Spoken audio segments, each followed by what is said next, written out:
Hey, if you're in affiliate marketing, just take a second. Does it ever feel like complete chaos? Like you're being pulled in a million different directions all at once? Well, today we're going to talk about something called the affiliate focus filter. It's a way to find some calm, some clarity, and all of that noise. And this quote, wow, it just gets right to the heart of it, doesn't it? The real problem isn't that people can't do the work, it's that they fail at deciding what work is actually worth doing. It's not about a lack of skill, it's about a total misplacement of attention. And that right there leads us to a really common, well, a misdiagnosis of the problem. You ever feel like you're just not cutting it, but you can't quite figure out why? The issue might be something totally different than what you think. So let's look at this. We think we're failing at the stuff on the left, writing the emails, building the funnels, all that. But the real fight, the thing that's actually draining us, is happening on the right side. It's the constant failure to decide what to focus on. It's that battle in your head every single day about what actually deserves your attention. Okay, so if the problem is a failure to decide, then what in the world is the solution? Well, this is where the affiliate focus filter comes in. It's a really simple framework, and it's designed specifically to cut through that feeling of being completely overwhelmed. Now, the goal here isn't to give you some other complicated tactic to try and juggle. No way. It's actually much more fundamental than that. This filter is built to do just three things. Bring some calm into your workflow, get rid of that fake sense of urgency that's always screaming at you, and help you set some real, honest expectations for the journey ahead. So how does this thing actually work? Well, it all comes down to one really powerful shift in your mindset. Moving from a state of constantly reacting to everything to a state of deliberately choosing where you put your energy.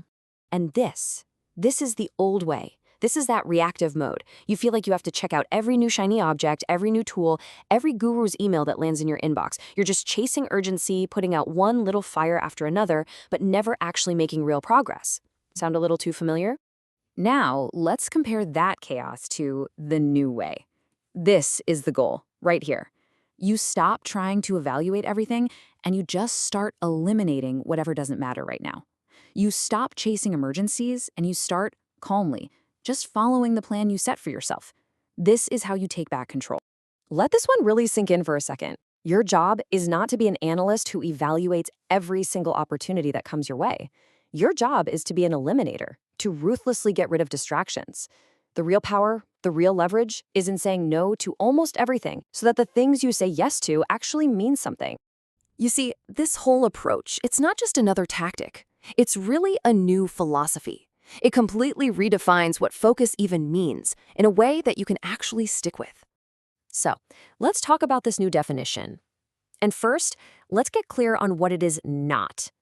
Focus isn't about becoming a minimalist who vows to do less and less forever. That's a huge misconception.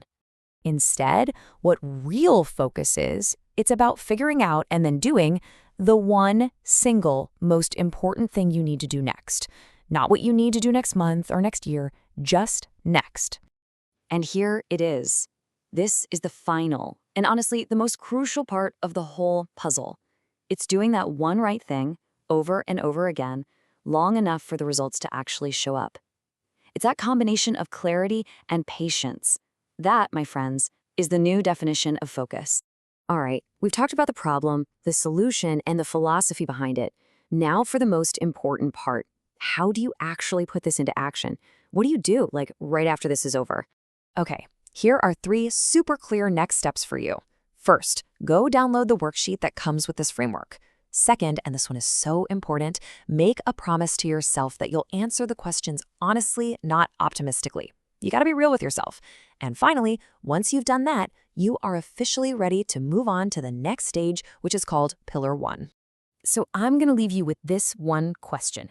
Based on everything we just talked about, what is the very first thing, that email list you're on, that social media feed you scroll, that amazing new idea you had this morning? What's the first thing you will consciously choose to ignore, starting right now? Because that decision, that's where the real work begins.